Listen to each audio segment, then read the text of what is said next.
விருதுநகருக்கு கார்மெண்ட்ஸுக்கு சம்மந்தமே கிடையாது. இரும்பு அடிக்கிற இடத்துல ஈக்கனடா வேலைம்பாங்க, அது மாதிரி கார்மெண்ட்ஸுக்கு இதுக்கு சம்மந்தம் இல்லை. நம்மளால முடியாதா அப்படின்னு சொல்லிட்டு அந்த ஸ்கில்லை உருவாக்கி தான் நம்ம தொழில் கத்துக்கிட்டு தான் நம்ம மேல வந்துருக்கோம். பேருக்கு அப்புறம் என்ன இருக்கு பார்த்தா பென்டகன், ஹெக்ஸகன், ஆக்டகன் வரும். பென்டகன் அமெரிக்கா தான் அப்படிம்பாங்க. நம்ம இந்தியாவிலையும் ஒரு பென்டகனை வந்து நல்லா உருவாக்குவோம். இத்தனை 4000 பேர் ஒர்க் பண்றாங்க, இவங்களை மேனேஜ் பண்ண முடியுதுன்னா ரீசன் வந்து அந்த படிப்போட சேர்ந்த அனுபவம் இருந்ததுனால தான் இந்த அளவுக்கு மேனேஜ் பண்ண முடியுது. அப்பா வந்து பெரிய தொழிலதிபர்லாம் கிடையாது, பட் சாதாரண ஃபேமிலி வந்து டெக்ஸ்டைலை தேர்ந்தெடுத்தாரு. அதிலே படிச்சு இப்போ அதே தொழிலை செய்யறதுக்கு பெருமையா இருக்கு. அது வந்து எங்க அப்பாவுக்கு தான் நன்றி சொல்லணும். ஃபர்ஸ்ட் எங்களுக்கு கை கொடுத்தது ராமராஜ் காட்டன். அவங்க நாகராஜ் சார், அவங்க தான் வந்து எங்களுக்கு ஜாப் ஒர்க் கொடுப்பாங்க. உங்களுக்கு அந்த டெய்லி ப்ராஃபிட்டபிலிட்டி என்ன அப்படின்னு டென்டேட்டிவா தெரியாத வரைய உங்களால சர்வே பண்ண முடியாது. தொய்வு வந்தா கூட அதை சரி பண்றதுக்கு ஜீரோல இருந்து கூட மறுபடியும் அழிச்சிட்டு முதல்ல இருந்து கூட ஸ்டார்ட் பண்ணலாம், தப்பு இல்லை. பட் ஆனால் நெகட்டிவ்ல போயிடுச்சுன்னா நம்ம எந்திரிக்க முடியாது. நம்ம அவங்ககிட்ட பேரை காப்பாத்திக்கிட்டோம், அட்லீஸ்ட் போட்ட முதல்ல வந்து நம்ம காப்பாற்ற முடிஞ்சது அப்படிங்கிற ஒரு நிலைமை. என்னோட அனுபவத்தில் நான் சொல்றேன், எந்த ஒரு நிறுவனம் ஜெயிக்கணும்னா பினான்சியல் ஸ்ட்ரெஸ்ல போய் மாட்டக்கூடாது. நம்ம 100 கிலோமீட்டர்ல ஓட வேண்டிய ஆளை 25 கிலோமீட்டர் குறைச்சி விட்டுரும். பெண்களுக்கு வாய்ப்பளிப்போம் அப்படின்னு சொல்லிட்டு, ஸோ எம்பவரிங் உமன் அப்படின்ட்டு அந்த ஃபிளாக் பண்ணிட்டு அவங்க வேர்ல்ட் ரெக்கார்டு வந்து ஆன் ஸ்டேஜ்லேயே எங்களுக்கு வந்து ப்ரெசென்ட் பண்ணாங்க. என்னோட இலக்கு பெரிய அவார்டுன்னு என்னன்னா, நம்ம ஒரு 10,000 பேருக்கு இன்னைக்கு நம்ம வேலை கொடுத்துருக்கோம் அப்படின்னு நம்பர் 10,000ங்கிற நம்பர் இன்னைக்கு ஹிட் ஆகுதோ அதுதான் நம்ம பண்ண சாதனையா நான் நினைப்பேன். சீக்கிரமா இலக்கு அடையணும்னா உங்களுக்கு அந்த அக்கௌண்டபிலிட்டி கரெக்டா தெரியணும். 8 மணி நேரம் வேலைன்னா 8 மணி நேரத்துல என்னென்னலாம் உனக்கு வேலை இருக்குன்னு அப்படின்னு எழுதிருக்கும். திடீர்னு ஒரு ரயில் பிரயாணம் போயிட்டு இருக்கீங்க, ஒரு ஃபிளைட்ல போயிட்டு இருக்கீங்க, ஒரு நண்பரை பாக்குறீங்க, நிறைய யோசனைகள் தோணும். டக்கு அதை வந்து நீங்க அப்படி விட்டுறக்கூடாது, டக்குன்னு எழுதி வச்சுக்கணும். அது எனக்கெல்லாம் அதிர்ஷ்ட தேவதெல்லாம் கதவை தட்ட மாட்டேங்குது, உனக்கு மட்டும்தான் தட்டுது. எல்லாருக்கும் கதவை தட்டும். கதவை தட்டா கதவை திறந்து நம்ம அதிர்ஷ்ட தேவை நம்ம தான் கூப்பிடணும். 2032க்குள்ள ஒரு 10,000 பேருக்கு இந்த சொந்த விருதுநகர் மாவட்டத்துல வேலை வாய்ப்பு கொடுக்கணும். அதுல மெயினா வந்து பெண்களுக்கா வேலை வாய்ப்பா இருக்கணும் அப்படிங்கிறது தான் எங்களோட இலக்கு. எம்ப்ளாயீஸை சந்தோஷமா வச்சிருந்து நீங்க நல்லா அவங்களை ட்ரெயின் பண்ணீங்கன்னா எந்த தொழில்னாலும் பண்ணலாம். விருதுநகர்லயே ராக்கெட் விடலாம்.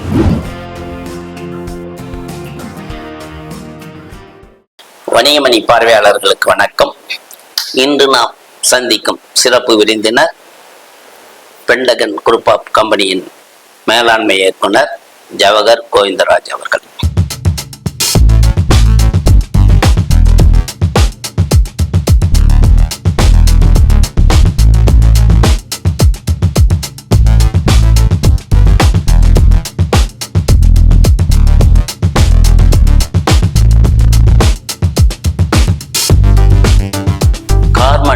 டெக்ஸ்டைல் துறையில் விருதுநகரில் வெற்றிகரமாக செயல்பட்டு வருகிறார். சாதாரண நிலையில் ஆரம்பிக்கப்பட்ட அந்த நிறுவனம் இன்று 4,000 பேர்களுக்கு வேலைவாய்ப்பு வழங்கி வருகிறது. குறிப்பாக அதில் 3,700 பெண்களுக்கு வேலைவாய்ப்பு வழங்கி அவருடைய வாழ்க்கையை உயர்த்தி வருகிறார். கம்பெனியோடு மட்டும் இல்லாமல் பல்வேறு சமூக சேவையிலும் தன்னுடன் பணியாற்றும் தொழிலாளர்கள் வாழ்வியல் வளர்ச்சி பெற வேண்டும் என்பதற்காகவும் பல்வேறு சிறப்பான செயல்பாடுகளும் செய்து வருகிறார். வெற்றிகரமான தொழிலதிபர் திரு ஜவஹர் கோவிந்தராஜ் அவரை சந்திப்போம். வாருங்கள், அவருடைய நம்முடைய கேள்விகளை கேட்போம். வணக்கம் சார். வணக்கம் சார். இப்ப பென்டகன் குரூப் ஆஃப் கம்பெனி, அந்த பென்டகன்றது எந்த வார்த்தையிலிருந்து எடுத்தீங்க சார்? அது ஒரு வார்த்தை வந்து ஒரு கணக்கியல் வார்த்தை மாதிரி இருக்கு, அது எப்படி அதை எடுத்தீங்க? இந்த கம்பெனி வந்து எப்படியாப்பட்ட சூழ்நிலையில ஆரம்பிச்சீங்க? பென்டகன்ங்கிறது ஒரு மேத்தமெட்டிக்கல் நேமா தெரியல உங்களுக்கு, பட் நாங்க உற்பத்தி செய்யறது வந்து கார்மெண்ட்ஸ் தொழில், ஆயத்த ஆடை தயாரிச்சு பண்ணிட்டு இருக்கோம். ஆனா பென்டகன்னா என்னடா மேத்தமெட்டிக்கல் நேம்னு சொல்லலாம். ஜென்ரலா மேக்ஸ்ல கொஞ்சம் நான் வீக்கு அந்த படிக்கிற காலத்துல, பட் இருந்தாலும் வந்து அது ஏன் இந்த பேர் வச்சதும் அப்படின்னு பார்த்தோம்னா, ஃபர்ஸ்ட் நான் கம்பெனி நிர்வாகம் ஸ்டார்ட் பண்ற போகும்போது எங்களோட ஆடிட்டரை மீட் பண்ற போகும்போது கம்பெனி ஆரம்பிக்கணும். அப்போ ஏஜ் வந்து 25 வயசுல சொந்தமாக தொழில் தொடங்கணும் அப்படின்னு ஒரு 7 வருஷம் ஒரு நிறுவனத்துல வேலை பார்த்துட்டே படித்தேன். பிடெக் டெக்ஸ்டைல்ஸ் முடிச்சுட்டு சொந்த ஊர்ல தான் தொழில் பண்ணணுங்கிற ஒரு வெறி வேகத்துல வரும்போது வந்து நிறுவனம் ஆரம்பிக்கிறக்காண்டி போகும்போது எங்கள் ஆடிட்டர் ஆஃபீஸ் போகும்போது போனோடனே ஆடிட்டர் என்ன கம்பெனி பேருன்னு கேட்பாரு, என்ன சொல்லலாம்னு யோசிச்சுட்டே போயிட்டு இருந்தேன். அப்போ ஒரு ஹாஸ்பிட்டல்ல ஒரு ஸ்வஸ்திக் சிம்பிள் போட்டிருந்தது. அது திடீர்னு அந்த 2 வீலர்ல போயிட்டு இருக்கும்போது அதெல்லாம் ஜாயின் பண்ண என்ன வரும்னு பார்த்தேன். அது ஸ்கொயருக்கு அப்புறம் என்ன இருக்கு அப்படின்னு பார்த்தா பென்டகன், ஹெக்ஸகன், ஆக்டகன் வரும். ஸோ பென்டகன் நேம் நல்லா இருக்கு அப்படின்னு. அப்போ இன்னொன்று என்ன, பென்டானா 5, அது கொஞ்சம் ராசியான நம்பர், 5 சைட்ஸ் வரும் ஈக்குவல் ஆங்கிளில். ஸோ நம்ம மேத்தமெட்டிக்ல வீக்கு. ஸோ பென்டகன் அமெரிக்கா மிலிட்ரியோட ஹெட் குவார்டர்ஸு, பென்டகன் அமெரிக்கா தான் அப்படிம்பாங்க. நம்ம இந்தியாவிலையும் ஒரு பென்டகனை வந்து நல்லா உருவாக்குவோம். இந்த அது போக வந்து டெக்ஸ்டைலில் வந்து 5 ப்ராசஸ் வரும்: ginning, spinning, weaving, garmenting, processing and garmenting. So everything எல்லாமே ஒரே இதில் கோயின்சைட் ஆகுது அப்படின்னு அதெல்லாம் ஒரு 3-4 கிலோமீட்டர் கேப்பில் 2 வீலரில் போயிட்டு ஃபிக்ஸ் பண்ண நேம் தான் பென்டகன். போய் அப்படியே சொல்லி எப்படி பேர் வச்சு ஸ்டார்ட் பண்ணியாச்சு. இதுதான் வந்து நேம்கான ரீசன். உண்மையிலே நல்ல விளக்கமா இருக்கு. ஏன்னா எல்லாரும் ஒரு பேர் ஏதோ ஒரு காரணத்துக்காக ஒரு பேர் வைப்பாங்க. ஆனா பென்டகன் ஒரு கணக்கியல் என்பது இந்த தொழில் சார்ந்த கணக்கியலும் சரியா வச்சிருக்கீங்க. ஆமா, கண்டிப்பா. உங்க குடும்ப பின்னணி, இந்த கார்மெண்ட்ஸ் துறையை எப்படி தேர்ந்தெடுத்தீங்க, ஒரு துறை சார்ந்த அனுபவம், அதை சொல்லுங்க சுருக்கம். குடும்ப பின்னணின்னா விவசாய குடும்பம் தான் சார். நாங்க ஆரம்ப காலத்துல இருந்தே வந்து விவசாயம் தான் எங்களுக்கு. எனக்கு விவசாயம்னா ரொம்ப பிடிக்கும். நான் சின்ன வயசு 8 வயசு 9 வயசுல இருந்தே நைட்டு 10 மணி 12 மணி 1 மணிக்கெல்லாம் கரும்பு காட்டுக்கு நெல்லுக்கு தண்ணி பாய்ச்சனவே ஒத்தையில. அந்த வயசுல ரொம்ப ரொம்ப கஷ்டப்பட்ட ஃபேமிலி தான். காலையில 5 மணிக்கு எந்திரிக்கணும், ஆடு மாடு சாணி எல்லணும், எல்லாம் எடுத்து போட்டு அப்புறம் தண்ணி பாய்ச்சணும், ஸ்கூலுக்கு போகணும். ஒரு டைட் நெட்ஒர்க்கில் பிஸியாக ஒர்க் பண்ணி அப்படியே படித்து 10th முடிச்சுட்டு டிப்ளமோ போனேன் நான். ஸோ அப்பா விவசாயம் தான். பட் இருந்தாலும் வந்து ஒரு அரசு உத்தியோகமா இல்லை விவசாயம் தானவா? விவசாயம் ப்ளஸ் வந்து அப்போ வந்து சின்ன கல்குவாரி ஒரு இதெல்லாம் வச்சுருந்தாங்க. ஒரு லாரி பில்டிங் மெட்டீரியல் சப்ளை பண்ணுற தொழில் பண்ணிட்டு இருந்தாங்க. அது வந்து சின்ன லெவலில் பண்ணிகிட்டே இருந்தாங்க. பட் நம்ம படிச்சுட்டு வரணும்னா என்ன படிக்கணும்னு தெரியாத போது அப்பா வந்து டெக்ஸ்டைலுக்கு வந்து அப்போ கொஞ்சம் டிமாண்ட் ஜாஸ்தி. டெக்ஸ்டைல் படித்தா உடனே வேலை கிடைக்கும் அப்படின்ற ஒரு இதில் வந்து டிப்ளமோ டெக்ஸ்டைல் டெக்னாலஜி 10th முடிச்ச உடனே டிப்ளமோ டெக்ஸ்டைலுக்கு போயிட்டேன். ஸோ டெக்ஸ்டைல் டெக்னாலஜி கரூர் பாலிடெக்னிக்கில் கரூர் பாலிடெக்னிக்கில் நான் டிப்ளமோ டெக்ஸ்டைல்ஸ் டெக்னாலஜி படித்தேன். படித்து முடிச்சுட்டு மேலே படிக்கணும்னு ஆசை, பிடெக் டெக்ஸ்டைல் படிக்கலாம் அப்படின்னு. பட் இருந்தாலும் வந்து கொஞ்சம் குடும்ப வறுமை சூழ்நிலை, அவ்வளோ படிக்க வைக்க முடியாது அப்படின்காண்டி டிப்ளமோ முடிச்சுட்டு நேராக வேலைக்கு போக வேண்டிய கட்டாயம். கோயம்புத்தூரில் கேஜி குரூப் ஆஃப் கம்பெனிஸில் ஸ்பின்னிங் இண்டஸ்ட்ரி அது ஃபுல்லாகவே. அங்கே போய் சூப்பர்வைசர் 17 வயசுலேயே ஜாயின் பண்ணிட்டேன் நான். ஜாயின் பண்ணி 1998 டிப்ளமோ முடிச்சுட்டு கார்மெண்ட் டெக்னாலஜி முடிச்சுட்டு டெக்ஸ்டைல் டெக்னாலஜி முடிச்சு ப்ளஸ் ஒரு ஸ்பின்னிங் இண்டஸ்ட்ரியில் சூப்பர்வைசராக ஜாயின் பண்ணேன். ஒரு 7 வருஷம் அனுபவம். ஆனால் இருந்தாலும் பிடெக் படிக்கணுங்கிற வெறி வேக இருந்துட்டா கூட நம்ம படிக்கணும் அப்படின்னா ஈவினிங் காலேஜில் படிக்கலான்னு ஒரு யோசனை இருந்தது. ஸோ அது ஒரு 4 வருஷம் வந்து வேலை பார்த்துட்டு பிடெக் டெக்ஸ்டைல் முடித்தேன் நான். படித்து முடிச்சுட்டு அப்புறம் நிறைய அனுபவங்கள் கிடைச்சது. நிறைய 6 மணிலேருந்து 10 மணி வரைக்கும் 9 மணி வரைக்கும் காலேஜ் போவேன். நைட்டு மறுபடியும் போய் ஒர்க்கு போவேன். 12 மணிலேருந்து 5 மணி வரையும் 6 மணி வரையும், அது 5-6 மணி நேரம் மேக்ஸிமம் அவ்வளோதான் தூங்க முடியும்.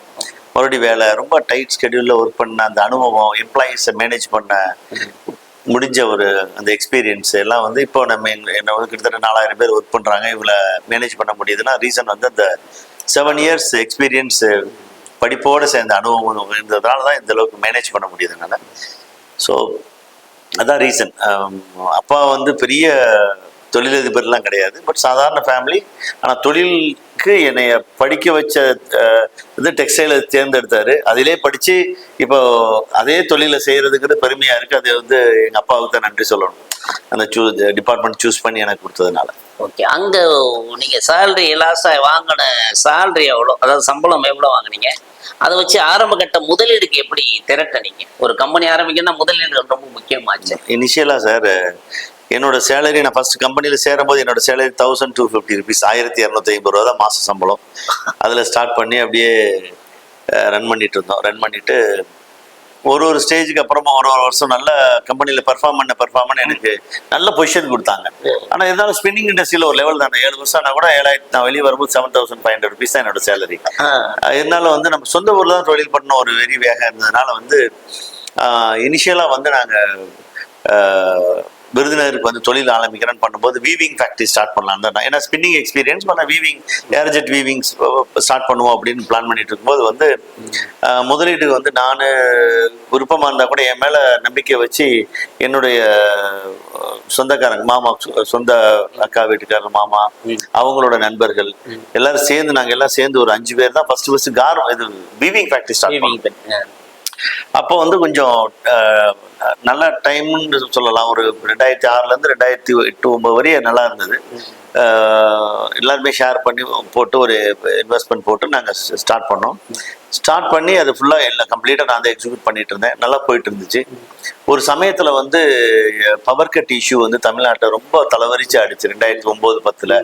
அப்போ வந்து நிறுவனம் ரொம்ப நெகட்டிவ் மார்ஜின் லாஸ் நோக்கி ரெகுலராக போயிட்டு இருந்ததுனால டைம்லி டெசிஷன் எடுத்தேன் நான். நிறைய முதலீட்டாளர்கள் நம்மளோட நம்பி முதல் போட்டவங்களுக்கு வந்து இப்படியே நம்ம போயிட்டு இருந்தோம்னா கடைசியில் போட்ட முதலும் கொடுக்க முடியாது, நம்ம கடைசியில் நம்ம இடம் பில்டிங் எதுவும் கூட காப்பாற்ற முடியாது, போகிற பேங்க்ரப்சி ஆயிடுச்சுன்னா ரொம்ப அசிங்கமாக போயிடக்கூடாது அப்படின்ட்டு ஒரே ஒரு நாளில் முடிவு எடுத்து எல்லாத்தையுமே கலந்து பேசி ஒன்ஸ் ஃபார் ஆல் இது வந்து டிஸ்போஸ் பண்ண நான் வித்துட்டேன். நான் அந்த வீவிங் மெஷினரிஸ் எல்லாத்தையுமே வந்து ஏன்னா இது நம்மளை வந்து கொல்ல போகுதுன்னு தெரியும்.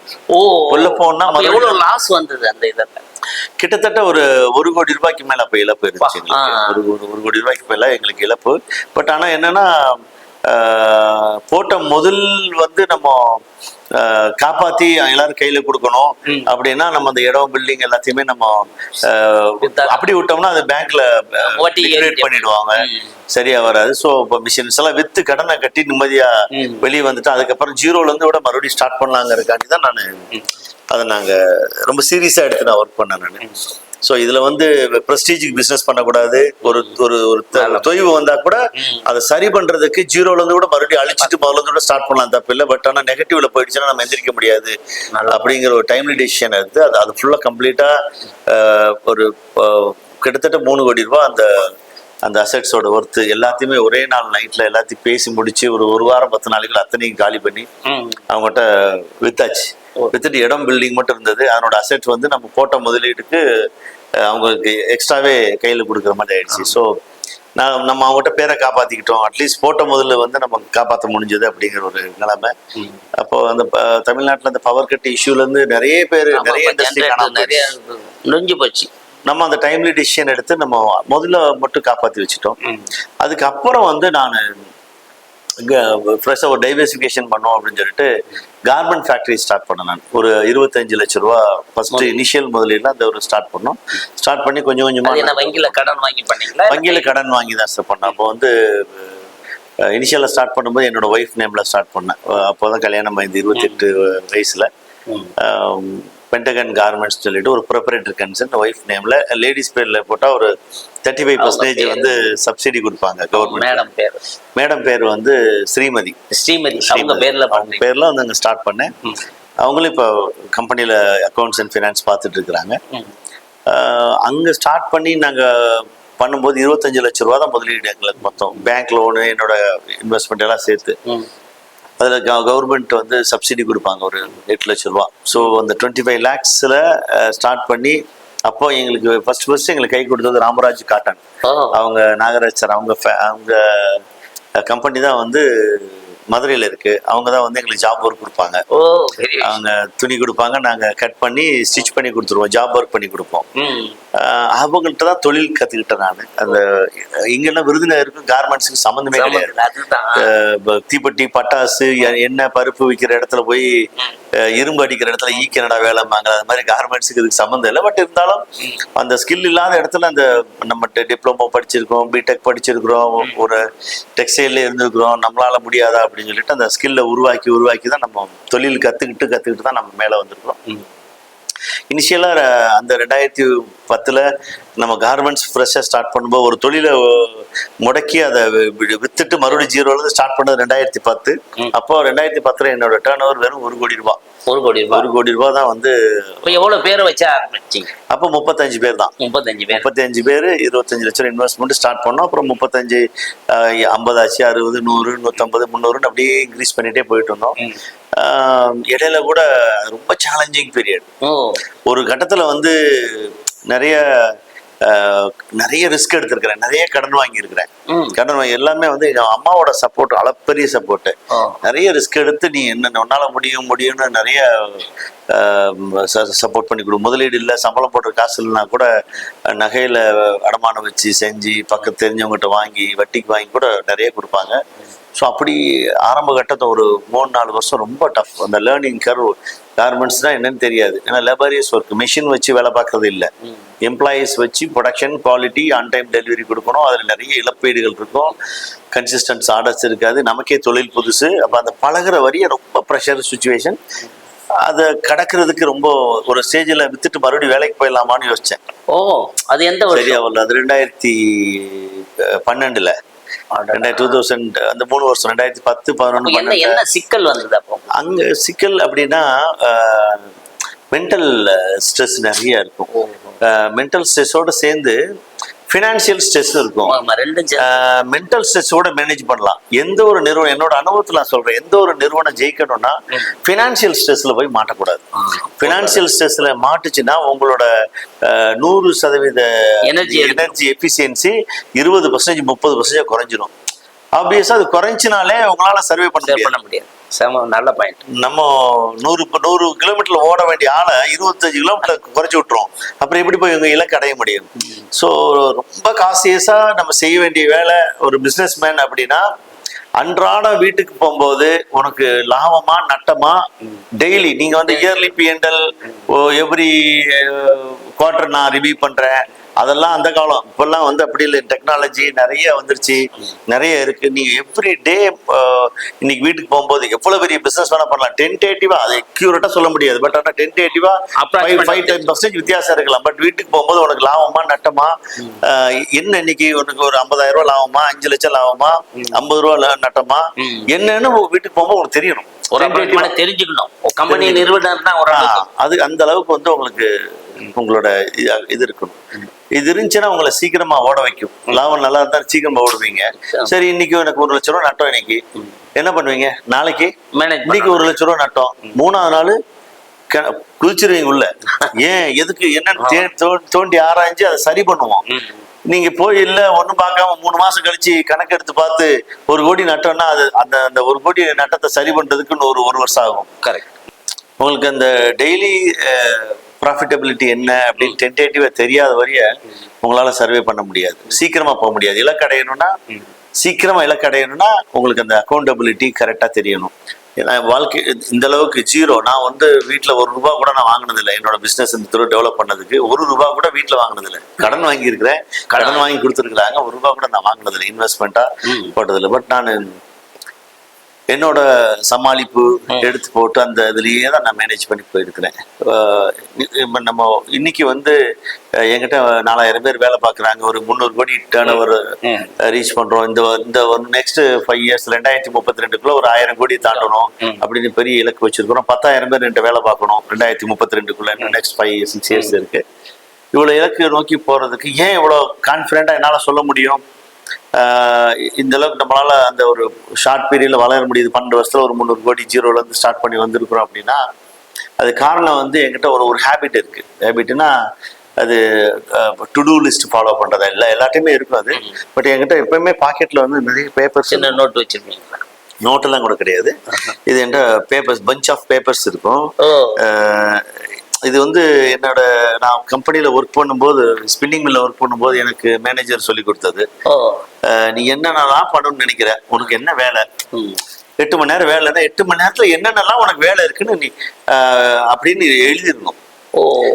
எழுதிடணும். அதுக்கப்புறம் உனக்கு வீட்டுல வேலை இருந்தாலும் எதுவா இருந்தாலும் சரி பேப்பர்ல எழுதி பண்ணணுங்கிறது. ஸோ என்கிட்ட வந்து அந்த மொத்தம் 4 பேஜ் இருக்கு. ஒன்னொன்னுலயுமே வந்து கிட்டத்தட்ட ஒரு 420 ஆக்ஷன் பாயிண்ட் இருக்கு நான் வேலை செய்ய வேண்டியது. இது ஒவ்வொரு பேஜுமே எப்படி இருக்கும். இது பேஜ் 1, பேஜ் 2, கையால தான் எழுதணும். கையாலேயே அது எழுதும் போதுதான் சார் உங்களுக்கு செய்ய தோணும். பேஜ் 4 மைண்ட்ல பதியும், மனசுல. பேஜ் 4 இது வந்து நிறைய இடத்துல நான் சொல்லுவேன், நான் எல்லா பிசினஸ் மேனுக்குமே. பேஜ் 5, 6, 7, 8 இது எல்லாமே ஒன்னொன்னு ஒவ்வொரு வேலை, அது டெய்லி செய்ய வேண்டியது இருக்கும். இது மாதிரி 4 கிட்டத்தட்ட ஒவ்வொரு சீட்லயும் 8 பக்கம் இருக்கும், 32 பக்கம் இருக்கும், ஒரு 350 ஆக்சிலேட்டர் இருக்கும். அது போக வந்து பர்சனலா நான் என்னென்ன வேலையெல்லாம் செய்ய வேண்டியிருக்கு, அந்த லைஃப் டைம் நம்மள இந்த உலகத்துட்டு போகக்குள்ள என்னென்னலாம் பண்ணிட்டு போகணும் அப்படின்னு தோணும் இல்லையா? தோணும் போதெல்லாம் அப்படியே அப்டேட் பண்ணிட்டே இருக்கணும்.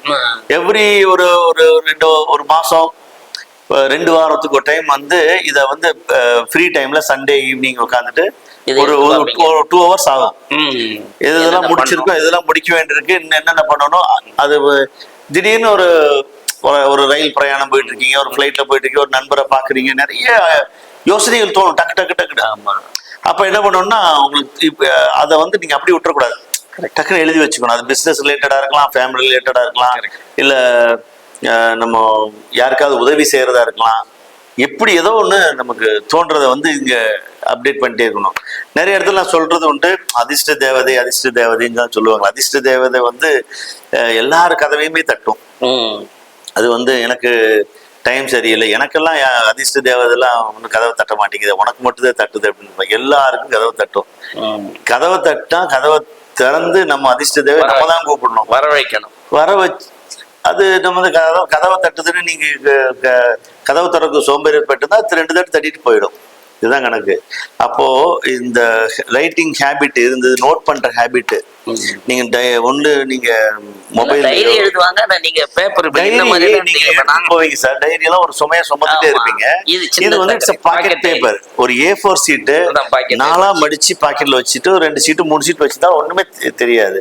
பட் நீங்க வந்து அதை அனுபவிச்சு அதை வந்து அந்த நம்மளோட வேலைகளை வந்து ரிவ்யூ பண்ணணும். முடிய நீங்க ஸ்ட்ரைக் ஆஃப் பண்ண உனக்கு ஒரு திருப்தி கிடைக்கும் மனசுல. இந்த வேலையெல்லாம் நம்ம முடிச்சிட்டோம், இதெல்லாம் முடிக்க வேண்டியிருக்கு. இன்னொன்னு, இதெல்லாமே நான் முடிக்க வேண்டிய வேலை கூட கிடையாது, நான் எடுக்க வேண்டிய வேலை அதுவும் இருக்கும். அவங்க சொல்லி வந்து எடுக்கணும். என்கிட்ட வந்து இத்தனை ஸ்டாஃப்ஸ் ஒர்க் பண்றாங்கன்னா, எனக்கு டிபார்ட்மெண்ட் ஹெட்ஸ் இருக்காங்கன்னா, ஒருத்தர்கிட்ட நம்ம என்னென்ன வேலை வாங்கணும்னு சில மெயினான ஹிண்ட்ஸ் எல்லாமே இருக்கும். அது எவ்ரிடே நான் ஒரு கால் எடுத்து என்னாச்சுன்னு கேள்வி கேட்டா போதும். என்ன கேள்வி கேட்கணும்னு தெரியணும். சும்மா பிளைண்டா நமக்கு தோன்றது மட்டும் கேட்டா எஃபிசியன்சி இருக்காது. 100ல 15 கேட்பீங்க, 20 கேட்பீங்க. நான் 100னா 100ஐயும் கேட்கணும், 100 தாண்டி இன்னும் எக்ஸ்ட்ரா 5 கிடைக்குமா அப்படின்னு யோசிக்கிறாள். இந்த 100 கேள்வி கேட்கும் போதுதான் எக்ஸ்ட்ரா 10 பாயிண்ட் கிடைக்கும். நம்ம அடுத்த லெவலுக்கு வளர்றதுக்கு அந்த 10 பாயிண்ட் இதுல ஒன்று நோட் பண்ணிடுவோம், அடுத்து 110 பாயிண்ட் ஆகும். ஸோ முடிய அந்த விஷயங்களை சரி பண்ணிட்டே வருவோம். ஸோ இந்த ரைட்டிங் ஹேபிட் இருந்ததுன்னா, நாளைக்கு இப்போ ஒரு பஸ்ல டிராவல் பண்ணிட்டு இருந்தா கூட ஏதோ ஒரு பேனர் பார்ப்போம், போர்டை பார்ப்போம், ஒரு நல்ல விஷயம் தோணும், ஒரு சாரு ஒரு விளம்பரம், இந்த இவங்களை போய் பார்த்தா நமக்கு ஒரு ஆர்டர் கிடைக்கும், இது நம்ம கண்டிப்பா சூட் ஆகும், நமக்கு மேட்ச் ஆகும்னு யோசிப்பீங்க. உங்களுக்கு அதுதான் அதிர்ஷ்ட தேவதை. கரெக்ட். அதை வந்து நீங்க டக்குனு பேப்பர் எடுத்து உன்னோட ஆக்ஷன் பாயிண்ட்ல எழுதிட்டீங்கன்னா அந்த அதிர்ஷ்ட தேவதை உங்க வீட்டுக்குள்ள வந்தாச்சு, உங்க பாக்கெட்டுக்குள்ளே வந்தாச்சு. இதை நீங்க எப்ப வேணாலும் எடுத்து யூஸ் பண்ணிக்கலாம். ஆனா வரும், ஸ்ட்ரைக் ஆகும், 3ஆவது செகண்ட் 4ஆவது செகண்ட் அதிர்ஷ்ட தேவதை கிராஸ் ஆகி போயிடும். நீங்க வந்து அவரை பார்க்கணும், சரி பார்ப்போம், அவர் போய் பார்க்கணும் யோசிச்சீங்கன்னா நீங்க அடுத்த 10ஆம் நிமிஷத்துல நீங்க மறந்துடுவீங்க. ஸோ தென் அதிர்ஷ்ட தேவை நான் வந்தேன், நீ கதவை தட்டினேன், நீ தான் என்னை கூப்பிடல அப்படிங்கிறதா என்னோட அது. இப்போ ஒரு 4000 தொழில் முனைவர்களுக்கு வேலை, இவ்வளவு பெரிய வேலை கொடுக்குறீங்களே, இந்த வேலை அமைப்பை எப்படி உருவாக்கி வச்சுக்கிறீங்க? இப்போ 4000 பேருக்கு வேலை கொடுக்கணுங்கிற வெறி வேகம் இருக்கு இல்லையா, அது இருக்கும்போது உங்களுக்கு இப்ப கொடுத்துட்டு இருக்கோம். பட் என்னோட இலக்கு, இப்ப எனக்கு வயசு 46 ஆகுது, என்னோட இலக்கு வந்து நம்ம சொந்தமா, என்கிட்ட வந்து யாருமே நார்த் இந்தியன் ஒர்க்கர்ஸ் கிடையாது, மைக்ரண்ட் ஒர்க்கர்ஸ் கிடையாது, மொத்தமே ஒரு 30 பேர் இருக்காங்க, அவ்வளவுதான். எய்ம் என்னன்னா, நம்ம இந்த மண்ணில் பிறந்துட்டோம், நம்ம இந்த மண்ணில் நம்ம மட்டும் இல்லை, நம்மளை சுற்றி உள்ளவங்க கொஞ்சம் பேருக்கு வேலை கொடுக்கணும், வேலை கொடுக்கணும், நம்மளால 4 பேர் நல்லா இருக்கணுங்கிற ஒரு எண்ணம், அந்த மாதிரி. பட் இலக்குன்னு பார்த்தா ஒரு இன்னும் அடுத்த 2032, இன்னொரு 2026, இன்னும் உங்களுக்கு 6 வருஷத்துக்குள்ள வந்து 2032க்குள்ள ஒரு 10,000 பேருக்கு இந்த சொந்த விருதுநகர் மாவட்டத்துல வேலை வாய்ப்பு கொடுக்கணும், வேலையை உருவாக்கணும். அதுல மெயினா வந்து பெண்களுக்கா வேலை வாய்ப்பா இருக்கணும் அப்படிங்கிறது தான் எங்களோட இலக்கு. இப்ப 4000 கிராஸ் பண்ணிடுறோம், இப்பதான் டச் பண்றோம். இன்னும் 6 வருஷம் இருக்கு, இன்னும் நிறைய இலக்கு இருக்கு. ஸோ அந்த வேலை வாய்ப்பு கொடுக்க அதை நிர்வகிக்கிற திறமை வேணும். இன்னைக்கு நீங்க விவசாயம் பண்ணி ஒரு 10 பேர் வேலை எடுக்கும் போதே உங்களுக்கு அவ்வளவு கஷ்டமா இருக்கும், வேலை செய்யறது, வேலை வாங்குறது இல்லை எல்லாமே. வேலை செய்யாம ஏமாத்துற மாதிரி டைப்போ அந்த மாதிரி எம்ப்ளாயிஸ் நம்மகிட்ட கிடையவே கிடையாது. நம்ம தமிழ்நாட்டுல கிடையாது, எந்த இந்தியாலே கிடையாது. நம்ம வேலை வாங்க தெரியலன்னு வேணா சொல்லலாம்.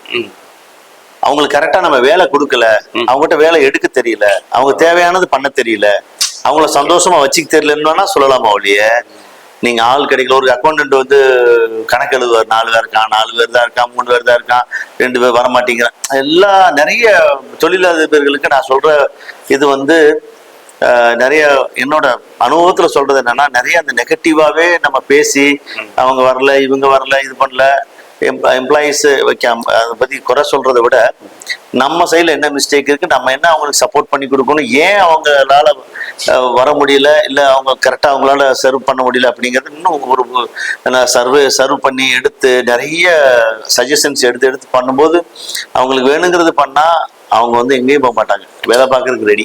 வேலை செய்யறது வந்து அதே மாதிரி வேலை ஏமாத்துற டைப்லாம் இல்லை. அவங்க கரெக்டாக வேலை செய்யற மாதிரி நம்ம வேலை வாங்க தெரிஞ்சிருக்கணும் அப்படிங்கிறத என்னோட இருக்கு.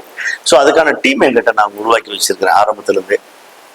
ஸோ அந்த டீம், அந்த ஸ்ட்ரக்சரு கிளீனாக அவங்களுக்கு வேணுங்கிறத வந்து அவங்க எம்ப்ளாயி சஜஷன்ஸ் பாக்ஸ் இருக்கும். எவ்ரி வீக் வந்து எங்களுக்கு கம்ப்ளைண்ட் பாக்ஸில் வந்து ஏதாவது இருந்தா, ஏன்னா இத்தனாயிரம் பேர் ஒர்க் பண்ணும்போது எந்த கம்ப்ளைண்ட் வரக்கூடாது, அவங்களுக்கு என்ன வேணும், ஏதாவது ஒரு சின்ன சின்ன பிரச்சனைன்னா கூட மேனேஜ்மெண்ட்டுக்கு தெரியணும், எனக்கு தெரியணுங்கிறதுல எல்லா பாத்ரூம் முதற்கொண்டு வந்து சஜஷன் பாக்ஸ் வச்சிருப்போம். அதில் கீ யாரும் ஓப்பன் பண்ண முடியாது. என்னோட மிஸ்ஸஸ் மட்டும் இல்லை, என்னோட ரெப்ரஸன்டேட்டிவ் மட்டும் தான் போய் ஓப்பன் பண்ணிட்டு வர முடியும். எவ்ரி வீக் ஃப்ரைடே எடுத்து கலெக்ட் பண்ணுவோம். அவங்களுக்கு எம்ப்ளாயிஸ் இத்தனாயிரம் பேர், யாராவது உங்களுக்கு ஏதாவது பிரச்சனைகள் இருக்கா, ஏதாவது தொந்தரவு இருக்கா, இல்லை ஏதாவது நல்ல ஐடியாஸ் இருக்கு, எதுவாக இருந்தாலும் அவங்ககிட்ட ஓப்பனாக கேட்போம். அவங்க ஷேர் பண்ணுவாங்க. அதை வந்து நம்ம எடுத்துக்கிட்டு அவங்க அதை சரி பண்ண ஆட்டோமேட்டிக்கா அவங்களோட வேலைத்திறன் நல்லா இருக்கும். நம்ம கம்பெனி விட்டு வெளியே போக மாட்டாங்க. ஸோ ஒரு 10,000 பேர் இந்த மாவட்டத்துல வேலை கொடுக்கணுங்கிற இலக்கு தான் பெரிய இலக்கு. அதை நாங்க அடையணுங்கிற நோக்கத்துல போயிட்டு இருக்கோம். இப்ப கார்மெண்ட்ஸ் ஜவுளி தொழில்னாலே வந்து கோயம்புத்தூர், திருப்பூர், கரூர் இப்படிதான் பிரபலமான இருக்கு. ஏன்னா அங்கே செத்து எல்லா ஆன்சலர்ஸ் எல்லாம் ஒரே செட்டப்பா கிடைக்கும்.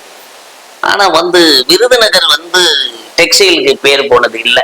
பெரும்பாலும் உங்க பருப்பு, ஆயில், பட்டாசு, சிவகாசி இருக்கு. இந்த இடத்தை எப்படி தேர்ந்தெடுத்தீங்க? இது ஆரம்ப கட்ட இந்த சிரமங்களை எப்படி இந்த உடைச்சு எறிஞ்சீங்க? நல்ல கேள்வி கேட்டீங்க சார். விருதுநகருக்கும் இந்த மாதிரி கார்மெண்ட்ஸுக்கும் கொஞ்சம் ரிலேஷன்ஷிப் கிடையாது. கந்தக பூமியில கார்மெண்ட் ஃபேக்டரிங்கிறது தான் நல்ல வார்த்தை. கந்தக பூமியில் கார்மெண்ட் ஃபேக்டரி. அது என்னன்னா, அதை நம்ம உருவாக்குனதுங்கிறத விட அந்த இது உருவாகிறதுக்கான ஸ்கில், இந்த திறமை வந்து திறமையான ஆட்கள் இருக்காங்க. அந்த தேவையான திறமையை நம்ம வளர்க்கணுங்கிறது அதுதான். அந்த திறமைக்கு தீனி போடுவாங்கல்ல, திறமையான தொழிலாளர்கள், எம்ப்ளாயிஸ் நம்ம மண்ணில் வந்து என்ன பண்ணாலும் அவங்களால பண்ண முடியும். பட் அந்த நம்பிக்கை இருந்தது நம்மகிட்ட. யாருமே வந்து நம்ம பீப்புள் வந்து ரொம்ப உண்மையா இருப்பாங்க, நேர்மையா இருப்பாங்க. எம்ப்ளாயிஸ் எல்லாமே ரொம்ப ஃபெய்த்ஃபுல்லானவங்க. அவங்ககிட்ட வந்து இது முடியாது, ஆகாது, போகாதுன்னா கிடையாது. பட் நம்ம வந்து அந்த திறமையை வந்து நம்ம வளர்க்கணும் அப்படிங்கிறத வச்சுல நிறைய எங்களோட ட்ரைனிங் டிபார்ட்மெண்ட்லாம் வச்சு நான் ஃபர்ஸ்ட் ட்ரெயின் ஆகி எங்களோட எம்ப்ளாயிஸையும் தொழிலை கத்துக்கிட்டு அவங்களுக்கு பூராமே நிறைய சொல்லி கொடுத்து பட்டறிவும் சொல்லுவாங்க இல்லையா. ஒரு விஷயம், சின்ன விஷயம், ஒரு 30 மிஷின் ஆரம்பிச்சு அதுல என்ன பழகணும், என்ன செஞ்சோம், என்ன தப்பு பண்ணோம், நம்மளோட பழைய இண்டஸ்ட்ரி, ஸ்பின்னிங் இண்டஸ்ட்ரியோட அனுபவம் என்ன, நம்ம என்ன சரி பண்ணுவோம், ஒரு தப்பு பண்றோம் அது தெரியுது நல்லா, இது பண்ணா நம்ம இது வந்திருக்காதுன்னு நமக்கு ரூட் காஸ் கண்டுபிடிக்கிறோம். தப்புக்கான காரணங்கள் தெரிஞ்சா அதை சரி பண்றதுக்கு ஆட்டோமேட்டிக் தெரியும். இந்த மாதிரி ஒவ்வொரு விஷயமும் தப்பு கண்டுபிடிச்சு அதை சரி பண்ணி அதை கண்டினியூஸா நம்ம மறுபடியும் தப்பு நடக்காம கொண்டு போய் தான் இந்த தொழில் வளர்ந்துருக்கிறோம். ஸோ மெயினா வந்து அந்த எம்ப்ளாயிஸ சந்தோஷமா வச்சிருந்து நீங்க நல்லா அவங்களை ட்ரெயின் பண்ணீங்கன்னா எந்த தொழில்னாலும் பண்ணலாம். விருதுநகர்லயே ராக்கெட் விடலாம். விருதுநகர்லயே நீங்க வந்து ராக்கெட் லான்ச் பண்ற இது வைக்கலாம். எத்தனை எல்லாமே திறமையான இன்ஜினியர்ஸ் இருக்காங்க. முடியாதெல்லாம் ஒண்ணும் இல்லை. பட் ஆனா அவங்கள ஸ்கில்ல வந்து நம்ம எவ்வளவு தூரம் டியூன் பண்றோம், எவ்வளவு தூரம் அவங்கள வளர்க்குறோம், எவ்வளவு தூரம் ட்ரெயின் பண்றோங்கிறது தான் மற்ற ஒழிய இனிஷியல் டேஸ்ல சேலஞ்சஸ் இருந்தாலும் எனக்கு ரொம்ப டயர்ட் ஆகும். பட் இருந்தாலும் நம்ம மக்கள் மேல ஒரு நம்பிக்கை, அவங்கள கொஞ்சம் இழுத்து கொண்டு போனது எம்ப்ளாயிஸ் தான் நன்றி சொல்லணும். நான் கொஞ்சம் நிறைய ப்ரெஷர் ஆகி கண்ணா அப்படின்னு வெட்டிச்சு செதறுவேன். அவ்வளவு கோபம் வரும் எனக்கு அந்த இனிஷியல் டேஸ்ல. இருந்தாலும் அவங்க ரொம்ப பாசிட்டிவா எடுத்துக்குவாங்க ஆரம்ப கட்டத்துல. இப்ப வந்து எங்க ஃபேக்டரி, எந்த ஃபேக்டரியுமே வந்து லாஸ்ட் இப்பெல்லாம் பாத்தீங்கன்னா ஒரு 2 வருஷமா வந்து எந்த இடத்துலயுமே யாரும் சத்தமா கூட பேசக்கூடாது. ஜீரோ. அதாவது யாரையா திட்டுறதோ இல்ல வந்து சத்தமா கத்துறது இல்ல ஏதோ சத்தமா பேசுறது கூட இருக்கக்கூடாது அப்படிங்கிற விஷயம். இதெல்லாம் பட்டறிவு தான். நானே அந்த மாதிரி சில நேரத்துல கோவப்பட்டிருக்கேன், கத்தி இருக்கிறேன், அந்த மாதிரிலாம் இருக்கும். பட் ஆனா ஒரு ஸ்டேஜுக்கு அப்புறம் ஒரு தொழிலுங்கும் போது நம்ம அந்த எது செய்யணும் செய்யக்கூடாதுன்னு நம்ம திருத்திட்டு போகும்போது ஆட்டோமேட்டிக்கா சரியாயிடுங்கிறது தான். இப்ப கம்பெனியுடைய இன்ஃப்ராஸ்ட்ரக்சர் எவ்வளவு சார்? இன்ஃப்ராஸ்ட்ரக்சர் வந்து மொத்தம் எங்கள்ட்ட 5 ஃபேக்டரி இருக்கு. இப்போ 5 ஃபேக்டரியில எங்களோட பில்டப் ஏரியான்னு பார்த்தா கிட்டத்தட்ட 2 லட்சம் ஸ்கொயர் ஃபீட் எங்களுக்கு பில்டப் ஆல் டுகெதர். ஒரு 2 லட்சம் ஸ்கொயர் ஃபீட் பில்டிங் இருக்கு. கிட்டத்தட்ட 4000 தொழிலாளர்கள் ஒர்க் பண்றாங்க. 3700 பேர் பக்கம் அது பெண் தொழிலாளர்கள். எல்லாமே அத்தனை பேருக்குமே 100% வந்து எல்லாருக்குமே இஎஸ்ஐ, பிஎஃப், போனஸ் எல்லாம் லீகல் கம்ப்ளைண்ட்ஸ் எல்லாமே நாங்கள் ப்ராப்பராக வச்சிருக்கோம். நிறைய ஆடிட்ஸ் இருக்கு எங்களுக்கு. அது போக வந்து எங்கள் இன்சென்டிவ்ஸ் ஸ்கீம்ஸ் எல்லாம் வச்சிருக்கோம். இன்சென்டிவ் கொடுப்போம் எம்ப்ளாயிஸ்க்கு, பர்ஃபார்மன்ஸ் இன்சென்டிவ்ல additional, apart from that additional incentives இருக்கு. அதே மாதிரி எங்களுக்கு 1ஆம் தேதி ஆனால் சேலரி கொடுத்துருவோம். அது வந்து பெரிய ஒரு அட்வான்டேஜ். 5, 10, 7ன்னு வச்சிருப்பாங்க. அது வந்து எல்லாரும் சொல்லுவாங்க, அது சேலஞ்சஸ் இருக்கு. பட் எங்களோட ERP சிஸ்டம் எல்லாமே நாங்கள் அப்படித்தான் ரெடி பண்ணி வச்சிருக்கிறோம். 31ஆம் தேதி சாயந்தரம் end of the day close பண்ணிட்டு 1ஆம் தேதி நைட்டுக்குள்ள அவங்க சாயந்தரம் 5 மணி 6 மணிக்குள்ள சேலரி போடணும். இது வந்து ஒரு டார்கெட், பயங்கரமான சேலஞ்ச் இது. அது வந்து கொஞ்சம் ஒரு அசாத்திய திறமை வேணும். அந்த சிஸ்டம் அந்த அளவுக்கு ஷார்ப்பா இருக்கணும். எவ்ரி டே க்ளோஸ் பண்ணணும், எரர் இல்லாம கொண்டு போகணும். சம்பளம் கூட போயிட்டா கூட தப்பில்ல, ₹1 கூட யாரும் கம்மியா போயிடக்கூடாது. அது ஒரு நல்லது. கூடுதலா போனா கூட பரவாயில்ல, குறைவா போயிடக்கூடாது. அதனால வந்து அந்த இதுல ரொம்ப கவனமா இருப்போம் நாங்க. ஸோ 1ஆம் தேதி எம்ப்ளாயிஸ் வீட்டுக்கு வேலைக்கு வந்தாங்க அப்படின்னா அவங்க வீட்டுக்கு போய் சேர்றதுக்கு முன்னாடி சாயந்தரம் 6-7 மணிக்கு வீட்டுக்கு போற முன்னாடி அந்த சம்பளம் வந்து அவங்க அக்கௌண்ட்ல ஏறிடும். ஸோ 2ஆம் தேதி காலையில வீட்டுக்கு வரும்போது அவங்களோட மனநிலைமை நினைச்சு பாருங்க எப்படி இருக்கும்னு. காரணம், இப்போ ஒரு பொண்ணோ ஒரு பையனோ இங்க வந்து ஒரு 15,000 20,000 சம்பளம் வாங்குறாங்கன்னா அது ஒருத்தருக்கு ஆன சம்பளம் கிடையாது. அந்த குடும்பத்துக்கு அது வந்து 10ஆ பிரியும். வீட்டு வாடகை, கரண்ட் பில்லு, மளிகை கடை, பால்காரரு, சீட்டு பணம், இது மாதிரி கை மாத்து வாங்கினது, இது எல்லாமே கிட்டத்தட்ட ஒரு 10 வகையான ஆளுங்க வந்து இந்த பொண்ணை நம்பி எதிர்பார்த்துட்டு இருப்பாங்க. சோ அப்ப என்கிட்ட 4000 பேர் வேலை பார்க்கறாங்கன்னா என் சம்பளத்தை நம்பி 4000 பேர் கிடையாது, 40,000 பேர். நல்ல பாயிண்ட். 40,000 பேர் இருப்பாங்க. அப்போ நம்ம திங்க் பண்றோம், முதலாளிங்கிறவங்க வந்து திங்க் பண்றது வந்து ஒரு ஆளுன்னு நினைக்க கூடாது. 1 × 10 பெருக்கிங்க. நீங்க இப்ப சம்பளம் போடல, ஒரு மாசம் ஒரு 20 நாள் 25 நாள் சம்பளம் போடலன்னா உங்களுக்கு 4 பேர் 4000 பேர் பேச மாட்டாங்க, 4 பேர் பேச மாட்டாங்க, 40,000 பேர். அவங்க தெரியும் அந்த கம்பெனில வேலை பார்க்க சம்பளம் போடணும் வந்துடக்கூடாது. சோ அந்த இடத்துல வந்து வார்த்தை வந்துடக்கூடாது, லேட் ஆகுதுன்னு வரக்கூடாது. அது நிறைய கம்பெனிஸ் வந்து 5ஆம் தேதி 7ஆம் தேதி அந்த சம் கம்பெனிஸ் வந்து டேட்டே சொல்ல முடியாது, அப்படிலாம் இருக்கும். சிலது 3, 5 எப்படி போடுவாங்க. பட் நம்ம அப்படி இல்லை. 1ஆம் தேதி ஆனா சேலரி அது கொடுக்கும்போது 1ஆம் தேதி வீட்டுல போய் அந்த சம்பளம் அந்த கிரெடிட் ஆன உடனே இவங்க அந்த கமிட்மெண்ட்டை முடிச்சுட்டு 2ஆம் தேதி வந்து அதாவது ஃப்ரீ மைண்டா ஒரு சைக்காலஜிக்கலி வந்து எந்த இம்பாக்ட் இருக்காது. இங்க வரும்போது அவங்க ரொம்ப ஹாப்பியா வருவாங்க. இது வந்து நீங்க ஒரு 7ஆம் தேதிக்கு சேலரினா கூட அந்த 7 நாளைக்குள்ள நிறைய பேர் கேள்வி வந்துட்டே இருக்கு. என்னப்பா சம்பளம் போட்டாங்களா, எப்ப கொடுப்ப, என்ன ஏது, அதுக்கு ஒரு சும்மா ஒரு போன் போட்டு கேட்டாலே அது வந்து ஒரு மனநிலைமையில வந்து பாத்தீங்கன்னா சைக்காலஜிக்கலா ஒரு சின்ன இம்பாக்ட் இருக்கும் எல்லாருக்குமே. அந்த இம்பாக்ட் கூட இருக்கக்கூடாதுன்றதுக்காண்டி தான் நம்ம கஷ்டப்பட்டாலும் பரவாயில்ல. எங்க HR டிபார்ட்மெண்ட் பார்த்தீங்கன்னா அன்னைக்கு ஃபுல்லா நிறைய கொஞ்சம் லேட் நைட் கூட ஒர்க் பண்ணுவாங்க. பட் ஆனா அவங்களுக்கு அந்த 1ஆம் தேதி ஆனா ப்ராப்பரா சேலரி போட்டு. சேலரி மட்டும் இல்லாம அந்த கம்பெனி இவங்க பணியாளருடைய ரிலேஷன்ஷிப் எப்படி வச்சிருக்கீங்க? ரிலேஷன்ஷிப் வந்து எல்லாரோட வீட்டு விசேஷத்துக்கும் நான் போயிடுவேன். இங்க அத்தனை பேருமே கல்யாணம், காட்சி, காது குத்து, ஏதாவது அவங்க ஏதாவது துக்க சம்பவம்னாலும் சரி இன்விடேஷன் எனக்கு மிஸ் பண்ண மாட்டாங்க, எல்லாமே கொடுப்பாங்க. மேனேஜ்மெண்ட் நானும் வந்து MD-யா அவங்க ஃபேமிலியோட எம்ப்ளாயீஸோட வந்து ஒரு அட்டாச்சா இருப்போம் நாங்க எதுவுமே எங்க. அதனால வந்து எந்த விசேஷம்னாலும் சரி, நான் இப்போ வைகாசி மாசம் முகூர்த்தம் அப்படின்னா கிட்டத்தட்ட குறைஞ்சது ஒரு 15லேருந்து ஒரு முகூர்த்தத்துக்கு ஒரு 15 பத்திரிக்கை 15லேருந்து 20 வரும். ஒரு 6-7 மணிக்கு வண்டி எடுத்தோம்னா அது முடிக்கிறதுக்கு சாயந்தரம் 4 மணி ஆகும். லேட் ஆனாலும் பரவாயில்ல, ஆனா போய் அவங்க அந்த கௌரவத்தை எதிர்பார்ப்பாங்க. இங்குள்ள மக்கள் வந்து. ஸோ அந்த மாதிரி பர்சனலாக எல்லாரோடய கனெக்டடாக இருப்போம். அது போக அவங்களோட தேவைகள் என்ன அப்படிங்கிறது பார்த்து செய்கிறது. மீன் டைம் வந்து அவங்களோட ஏதாவது பிரச்சனைகள் இருந்தால் கூட நம்ம சரி பண்ணி கொடுக்குறது. நிறைய விஷயங்கள் அது மாதிரி நடக்கும். அதே மாதிரி அவங்களுக்கு முடியாதவங்களுக்கு கொஞ்சம் கல்வி உதவி தொகையிலேருந்து. எங்கள் ஃபேக்ட்ரியில் கார்மெண்ட் டெக்னாலஜி யாராவது படித்தாங்கன்னா தொழிலுக்கானது, அவங்க அம்மா அப்பா இல்லாமல் யாராவது இருக்காங்க அப்படின்னா அவங்களுக்கு கொஞ்சம் படிப்புக்கு நாங்கள் உதவி பண்ணுறது. இந்த மாதிரி நிறைய விஷயங்கள் பண்ணிட்டு இருக்கோம். இப்போ தேவையான ஆட்களை வந்து உங்களுக்கு அந்த டெக்னாலஜி படித்த ஆட்களுக்கு வேலை வாய்ப்பு எப்படி உருவாக்கி தரீங்க? டெக்ஸ்டைல் டெக்னாலஜி இப்போ இங்கே விருதுநகரில் வந்து ஒரே ஒரு காலேஜில் டிப்ளமோ கார்பன் டெக்னாலஜின்னு இருந்தது. இப்போ எங்கள் நிறுவனங்கள் இங்கிட்ட சுற்றி வட்டாரத்தில் ஒரு 20 கிலோமீட்டருக்குள்ளே கிட்ட 4000 பேர். இப்போ வளர வளர வளர நிறைய காலேஜஸில் பிடெக், ஐ மீன் பிஎஸ்சி ஃபேஷன் டெக்னாலஜி போட்டாங்க. அப்புறம் டிப்ளமோ கார்பன் டெக்னாலஜி, அப்புறம் காஸ்டியூம் டிசைனிங், ஃபேஷன் டெக்னாலஜி எல்லாமே. ஏன்னா இது சுற்றி நிறைய தொழில்கள் வருது. அது போக அடுத்து இருந்து 10 கிலோமீட்டர்ல வந்து prime minister integrated mega integrated PM Mitra park இருக்கு. Prime minister mega integrated textile region and apparel பார்க்னு வந்திருக்கு. கிட்டத்தட்ட 2000 கோடி இன்வெஸ்ட்மெண்ட், 1250 ஏக்கர் லேண்டு அதெல்லாம் மெக்யூர் பண்ணி வேலை சிறப்பாக நடந்துட்டு இருக்கு. இப்போதான் ஸ்டார்ட் பண்ணியிருக்காங்க. ஸோ அப்போ இது வந்து ஒரு டெக்டானிக்கல் ஷிஃப்ட் இருக்கு. விருதுநகர் வந்து எண்ணெய் பருப்பு இருந்த இடத்துல டெக்ஸ்டைல் வந்து சிவகாசி, பட்டாசு, தீப்பெட்டி அதெல்லாமே அந்த பக்கம் சிவகாசி கோயில் இருந்தா கூட விருதுநகர் என்ன பருப்பு டின்னு இந்த மாதிரி ஒரு இருந்தது. ஒரு வியாபார ஸ்தலமா இருக்கிற விருதுநகர் வந்து இப்போ உற்பத்தி ஸ்தலமா ஒரு டெக்டானிக்கல் ஷிஃப்ட் நடந்துட்டு இருக்கு. அதுக்கு நாங்களும் ஒரு உதாரணம்னு சொல்லலாம். நம்மள மாதிரி நிறைய இண்டஸ்ட்ரீஸ் வந்துட்டு இருக்கு. மேனுஃபேக்சரிங் இண்டஸ்ட்ரி நீங்க பண்ணிட்டு இருக்காங்க. ஸோ அந்த மாதிரி வரும்போது மக்களோட வாழ்க்கை தரம் உயரும். நிறையா ட்ரேட் பண்ணுறது ஒரு விதமான கலை, அது வந்து ரொம்ப விஷயம்.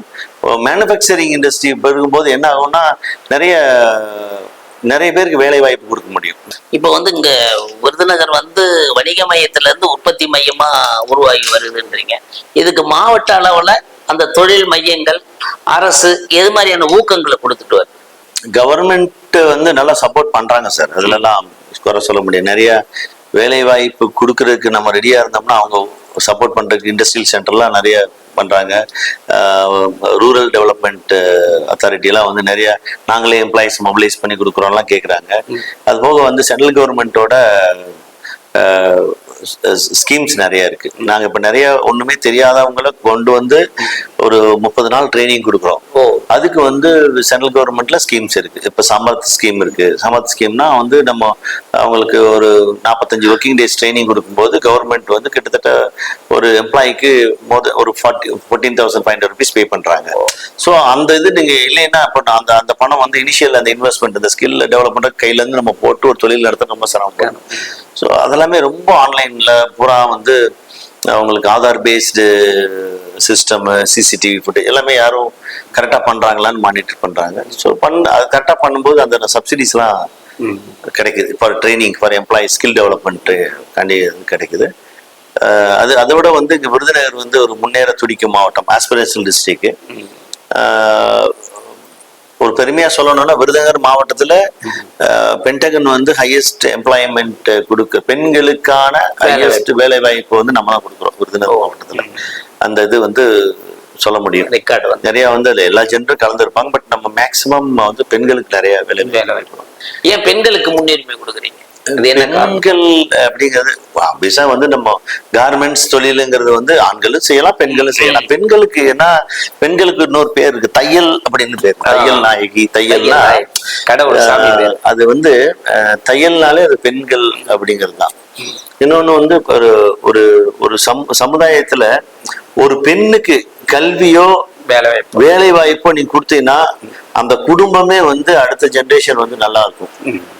ஸோ அதுல எந்த மாற்று கருத்தும் இல்லை. அந்த தொகை முறையா செலவழிக்கப்படும். அதே மாதிரி வந்து அது கல்வி அறிவா இருந்தாலும் சரி, தொழில் அறிவா இருந்தாலும் சரி, அவங்களுக்கு கொடுக்கும்போது முறையா செலவழிக்கப்படும். அது வந்து 4 பேருக்கு அது கடத்துவாங்க. அந்த குடும்பம் அவங்க பையன் குடும்பம் அவங்க இதெல்லாமே வந்து நல்லபடியா அவங்களால வளர்க்கும் போது ஆட்டோமேட்டிக் தலைமுறை வந்து நல்லா வளரும் அப்படிங்கிறது.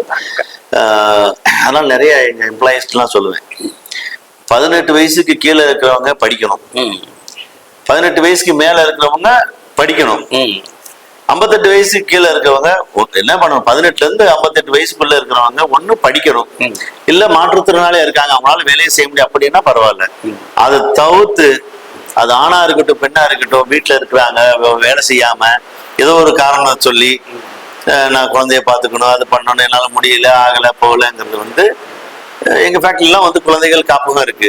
10 குழந்தைகளுக்கு ஒரு ஆயாம இருப்பாங்க. குழந்தை பற்றவங்களும் கொண்டாந்து குழந்தைய விட்டுட்டு வாங்கலாம், பால் பிஸ்கட் எல்லாமே நம்மளே கொடுத்துருவோம். நல்ல அந்த மாதிரி கிரெச் எல்லாமே இங்க இருக்கு. அவங்க வந்து வீட்டுல இருந்தா கூட அம்மா அப்பா அப்படி பாத்துக்க மாட்டாங்க, இங்க வந்து ஏசி போட்டு கொடுத்துருக்கோம் எல்லாருக்குமே. ஸோ அவங்க குழந்தை கம்ஃபர்ட்டா அங்க இருப்பாங்க, நீங்க நிம்மதியா வேலை பார்க்கலாம். அந்த அந்த வசதியெல்லாம் இருக்கு. நீங்க வேலை பார்க்காம ஆணோ பெண்ணோ சும்மா இருக்கிறது வந்து நாட்டுக்கு செய்யற துரோகம்னு நினைப்பேன் நான். அப்படிதான் சொல்லுவேன் எல்லாத்தையுமே. ஒரு நாடு முன்னேறணும்னா அந்த நாட்டில் உள்ள மக்கள் உழைக்கணும், உழைச்சாதான் முடியும். ஒரு உழைப்பு அந்த எனர்ஜி தான் இன்னொரு மணியா மாறும். நீங்க ஒரு இலவசங்களை கொடுத்துட்டோ இல்ல உழைக்காமையோ ஒரு நாடு நம்ம சோம்பேறியா இருந்தோம்னா எந்த நாடும் முன்னேறாது, நம்மளோட அடுத்த லெவலுக்கு போக முடியாதுங்கிறது. ஸோ அது வந்து நிறைய நீங்க எம்ப்ளாயிஸ்டே சொல்ல முடியும், நிறைய லீவ் எடுக்கக்கூடாதுங்கிறது தான். இப்ப கார்மெண்ட்ஸ்ன்றீங்க, ஸ்டிச்சிங்க, துணி அதுக்கான மூலப்பொருட்கள்லாம் எப்படி நெய்யத்து வாங்கி அது எப்படி ஸ்டிச்சிங், என்ன ஒரு கம்பெனியுடைய நேச்சர் ஆஃப் ஒர்க்? ஆயத்த ஆடையை தயாரிக்கிறது தான் சார். இதுல நிறைய பிராண்ட்ஸ் பண்றோம். எக்ஸ்போர்ட் இல்ல, ரொம்ப கம்மி, அது அப்பப்பதான் பண்றோம். பட் மேக்சிமம் எங்களோட கான்சன்ட்ரேஷன் எல்லாமே பாத்தீங்கன்னா டொமஸ்டிக் பிராண்ட்ஸ். இந்தியா வந்து கிட்டத்தட்ட 140 கோடி மக்கள் தொகை நாடு. ஒரு மாதிரியான தற்சார்பு பொருளாதாரத்துக்கு நான் கொஞ்சம் ரொம்ப லைக் பண்றேன். இங்க கொஞ்சம் நம்மளோட பிராண்ட்ஸ் ஐ மீன் நம்ம இந்தியாவில் நம்மளே உற்பத்தி பண்ணணும் அப்படிங்கிறதுல ரொம்ப ஈடுபாடு இருக்கிறதுனால அதுக்கு நான் எக்ஸ்போர்ட் பண்ண மாட்டேன்ல சொல்ல மாட்டேன். பட் மேக்சிமம் வந்து பண்றோம். இதுல நிறைய இப்போ ஜாக்கிங்கிற இன்டர்நேஷனல் பிராண்ட், பட் இந்தியாவில் நாங்கள் நிறைய உற்பத்தி பண்றோம். அதே மாதிரி வந்து ரிலையன்ஸ்ல நிறைய பிராண்ட்ஸ் நாங்கள் பண்றோம். அது மாதிரி இன்னும் நிறைய பிளான் இருக்கு. அங்கேயுமே எங்களுக்கு ஆஃபீஸ் இருக்கு. அங்கேயே யான்ல இருந்து நூல் எடுத்து அங்கேயே டை பண்ணி உங்களுக்கு திருப்பூர்ல நிறைய பெருந்துறை எங்கிட்ட பண்றோம். பட் அங்க இருந்து ஃபேப்ரிக் இங்க கொண்டு வந்து இங்க நாங்க நூலு டை எல்லாமே சொந்த ஓன் ஃபேக்டரி வச்சிருக்கோம். ஓன் ஃபேக்டரி இல்ல, அவுட் சோர்ஸ் பண்ணிக்கிறோம். அவுட் சோர்ஸ் பண்ணிக்கிறீங்க? அதுக்கு அவுட் சோர்ஸ் பண்ணிக்கிறோம். அது திருப்பூருங்கிறது என்ன, இப்பெல்லாம் சாலை வசதி எல்லாம் ரொம்ப பிரமாதமா இருக்கிறதுனால மேக்சிமம் 3-4 ஹவர்ஸ்ல போலாம் வரலாம் அப்படி இருக்கு. இப்ப இந்த PM மித்ரா பார்க்லாம் வந்ததுன்னா இங்கே எல்லாமே சவுத்ல இங்கே நம்ம பண்ண முடிகிற அளவுக்கு வசதி வாய்ப்புகள் ஏற்படுத்திட்டு இருக்கனால உற்பத்தி கார்மெண்ட்ஸ் மட்டும் தான் நாங்கள் தயாரிக்கிறோம். அதுக்கான மூலப்பொருட்கள் ஃபேப்ரிக் எல்லாமே திருப்பூர்ல ரெடி ஆகிட்டு வருது. நிறைய நார்த் சைட்ல இருந்து இப்போ நம்ம வாங்கிக்கிறோம் எல்லாமே. அது எல்லாமே இந்த பிராண்ட்ஸ் எல்லாமே இந்த அளவுக்கு பேரு புகழுமா இருக்கிறாங்கன்னா அந்த தரத்தை யார் கொடுக்குறாங்களோ அவங்களுக்கு தான் ஆர்டர் கொடுப்பாங்க. நம்ம கிட்டத்தட்ட 12 வருஷமா நிறைய பிராண்ட்ஸோட டிராவல் பண்ணிட்டு இருக்கிறோம். நான் குவாலிட்டி வந்து எந்த இடத்துலயும் நான் காம்ப்ரமைஸ் பண்ணதில்லை. நீ ஏதாவது குப்பையில போட்டா கூட குவாலிட்டியா போடுறா அப்படிங்கறத குப்பையை போட்டாலும் குவாலிட்டியா போட்டு நல்ல வார்த்தையா இருக்கு. நீங்க வந்து குப்பை தானே அப்படின்னு சொல்லிட்டு போடக்கூடாது. எதுவா இருந்தாலும் சரி அப்படி நம்ம நினைக்கிற இடத்துல ஒரு வருஷம் 2 வருஷம் உடலோட ஒட்டி இருக்கிற ஒரு ஆடையை வந்து நம்ம தயாரிக்கணும்னா அப்போ எவ்வளவு தூரம் நம்ம மெனக்கிடணும், எந்த இடத்துல நம்ம தப்பு பண்ணிடக்கூடாது. ஸோ அதுல ரொம்ப கவனமா இருக்கும் சார். குவாலிட்டியை காம்ப்ரமைஸே பண்ணக்கூடாது. அதுக்காக எவ்வளவு தூரம் மெனக்கிடுறீங்களோ உங்களுக்கு உற்பத்தி தானா வரும். குவாலிட்டியை வந்து நிறைய இடத்துல என்ன பண்ணுவாங்கன்னா இவ்வளவு மெனக்கெட்டா ப்ரொடக்ஷன் எப்படி எடுக்கிறது அப்படின்னு நினைப்பான். நீ அவ்வளவு மெனக்கெட்டீங்கன்னா ப்ரொடக்ஷன் தானா வரும். இப்போ வேர்ல்டு தினம் இந்த பிப்ரவரியில வந்து ஒரு பெரிய சேஞ்ச் உலக அளவுல ஒரு நிகழ்ச்சியை நடத்திருக்கிறீங்க. அந்த நிகழ்ச்சி நடத்தணும்னு எப்படி வந்தது, அதற்கான முயற்சிகள் எப்படி எடுத்தீங்க, அது எப்படி வெற்றிகரமா நடத்துனீங்க? ஆக்சுவலா வந்து கரெக்டா இப்ப இந்த லாஸ்ட் பிப்ரவரி 22ஆம் தேதி வந்து நாங்க 20வது ஆண்டு விழா கொண்டாடுறோம். நாங்க தொழில் ஆரம்பிச்சு 2006ல ஸ்டார்ட் பண்ணேன். வந்து 2026 20 வருஷம் கம்ப்ளீட் ஆனதுனால எங்க எம்ப்ளாயிஸோட ஃபேமிலியோட பென்டா ஃபெஸ்ட் அப்படின்னு ஒரு விழா எடுத்தோம். பென்டா ஃபெஸ்ட் எங்க எம்ப்ளாயிஸ் அவங்க ஃபேமிலியோட கிட்டத்தட்ட 20,000 பேர் விருதுநகர்ல பெரிய ஒரு பிரம்மாண்டம் ஒரு மாநாடு மாதிரி எல்லாருக்கும் ஃபுட் எல்லாம் கொடுத்து எங்க எம்ப்ளாயிஸ் தான் வந்து கிட்டத்தட்ட 3 மாசமா ஸ்போர்ட்ஸ் வாலிபால், கோகோ, கிரிக்கெட்டு நிறைய ஸ்போர்ட்ஸ் நடத்தணும். 3 months அது சண்டே நிறைய ஸ்போர்ட்ஸ் போகும். அப்புறம் கல்ச்சுரல் ஈவெண்ட்ஸ், கல்ச்சுரல்ஸ் எல்லாமே டான்ஸ் அவங்க நிறைய பெர்ஃபார்ம் பண்ணாங்க. அது எல்லாமே 3 months வந்து எங்க எம்ப்ளாயிஸே தான் ப்ராக்டிஸ் பண்ணி அவங்க கோரியோகிராஃப் பண்ணி எல்லாமே ஸ்டேஜில் அவ்வளோ பெரிய ஸ்டேஜில் பெர்ஃபார்ம் பண்ணாங்க. ஸோ அவங்களெல்லாம் கொஞ்சம் என்கேஜ் பண்ணும்போது தே ஃபீல் ஹாப்பி. இந்த மாதிரி ஒரு குடும்பமா மாறிடுவாங்க, மாறிதான் இருக்காங்க ஆல்ரெடி. ஏன்னா அதுக்கு நிறைய செலவு பண்ணி செலவு 20 வருஷம் நான் சம்பாதிக்கிறேன். ஒரு வருஷம் வந்து ஒரு அதுல ஒரு பார்ட் வந்து நம்ம அந்த 20 வருஷம் உழைப்ப நம்ம அப்ரிசியேட் பண்றதுக்கு பண்ணலன்னா அதுல நம்ம 20 வருஷம் உழைச்ச உழைப்புக்கு அர்த்தமே இல்லை. நான் மட்டும் உழைக்கல, எல்லாரும் ஒன் டே ஃபார் எம்ப்ளாயிஸ் எனக்கும் தான் எல்லாரும் சேர்ந்த விழாவா அன்னைக்கு நடத்தணும். ரொம்ப நல்லா வேர்ல்ட் ரெக்கார்ட் பண்ணோம். உமன் எம்பவர்மெண்ட், பெண்களுக்கு வாய்ப்பளிப்போம், சமுதாயத்தை மாற்றுவோம் அப்படிங்கிறது. என்னோட கோட் வந்து அவள் திறமை எங்கள் வலிமை. அவள் திறமை எங்கள் வலிமை. அந்த பெண்களோட திறமை தான் எங்களோட வலிமை. அதை வந்து நாங்க ஒரு கோட்டாவே எடுத்து பண்றோம். விருதுநகர் பெண்களின் வலிமை தான் வந்து திறமை தான் எங்களுக்கு வலிமை. அதை எங்க வேணாலும் நான் சொல்லுவேன் நான். ஸோ அதை வந்து நம்ம உமன் எம்பவர்மெண்ட்டா நான் டேவா நம்ம செலிப்ரேட் பண்ணுவோம். உமன் எம்பவர்மெண்ட்டுக்காண்டு ஏதோ ஒரு சாதனை பண்ணணுன்றக்காண்டி வந்து நாங்கள் ஒரு வேர்ல்டு ரெக்கார்ட் பண்ணுவோன்னு வேர்ல்டு ரெக்கார்ட் யூனியன் ரெக்வஸ்ட் பண்ணி நாங்கள் அப்ரோச் பண்ணோம். அவங்க யூஎஸ் ஜூரிஸ்லாம் வந்து அவங்க ட்ரோன் ஷாட்ஸ்லாம் எடுத்து அவரை ஃபிளாக் லிஃப்ட் பண்ணோம். பெண்களுக்கு வாய்ப்பளிப்போம் அப்படின்னு சொல்லிட்டு, ஸோ எம்பவரிங் உமன் அப்படின்ட்டு அந்த ஃபிளாக் பண்ணிட்டு அவங்க வேர்ல்ட் ரெக்கார்டு வந்து ஆன் ஸ்டேஜ்லேயே எங்களுக்கு வந்து ப்ரெசென்ட் பண்ணாங்க. ஸோ அது ஒரு ஹாப்பியான மொமெண்ட் எங்களுக்கு. இப்போ உங்க தொழில் சார்ந்து, நிறுவனம் சார்ந்து தாங்கள் வாங்கிய பரிசு, பாராட்டுக்கள் அரசாங்கம் தரப்புல அல்லது பிரைவேட் இதுல, அதை பத்தி சொல்லுங்க. நிறைய இருக்கு சார். எனக்கு நிறைய பின்னாடி பார்த்தா நிறைய எழுதி வச்சிருப்பேன். ஒரு ஃபேக்ட்லையுமே இருக்கும். நிறைய மடிசியா அவார்ட்ஸ் நிறைய வாங்கியிருக்கிறோம். மடிசியாவோட விஸ்வேஸ்வரையா அவார்டு வாங்கியிருக்கிறோம். அப்புறம் எவ்ரி இயர் வந்து சுதந்திர தினம், குடியரசு தினத்துக்கு வந்து சிறந்த ஆலை பராமரிப்பு, பெஸ்ட் எம்ப்ளாயி மேனேஜ்மெண்ட், இந்த மாதிரி நிறைய ஈகோ ஃப்ரெண்ட்லி கிரீன் ஃபேக்டரி அவார்ட்ஸ்லாம் வந்து கர்நாடக துணை முதல்வராக இருந்தாங்க அவங்க சிவகுமார் சார் வந்து ஒரு காலேஜ் ஃபங்க்ஷன்ல எனக்கு ஒரு அவார்டு கொடுத்தாங்க. இக்கோ டெக்ஸ்டைல் அவார்டு எனக்கு கொடுத்தாங்க. அது மாதிரி நிறைய அவார்ட்ஸ் நம்ம வாங்கியிருக்கோம். அது போக அது மட்டும் இல்லாமல் சர்வீஸ் ரிலேட்டட் அவார்ட்ஸ் நிறைய வாங்கியிருக்கிறோம். பட் அவார்ட்ஸ் வாங்குறது நம்ம பெருசா சொல்லிக்கிறதுல காமிச்சிக்கிறதுல என்னோட இலக்கு பெரிய அவார்டுன்னு என்னன்னா, நம்ம ஒரு 10,000 பேருக்கு இன்னைக்கு நம்ம வேலை கொடுத்துருக்கோம் அப்படின்னு நம்பர் 10,000ங்கிற நம்பர் இன்னைக்கு ஹிட் ஆகுதோ அதுதான் நம்ம பண்ண சாதனையா நான் நினைப்பேன். அது வரைய மற்றதெல்லாம் வந்து அவங்க நம்மளை அங்கீகரிக்கிறாங்க ஒழிய எனக்கு நானே கொடுத்துக்கிற அங்கீகாரங்கிறது when I reach 10,000 அதுதான். இப்ப டான்சியாவுடைய உங்க செயல்பாடுகள் எப்படி? டான்சியால வந்து நம்ம ஈஸி மெம்பரா இருக்கேன் சார். இப்பதான் ஜாயின் பண்ணி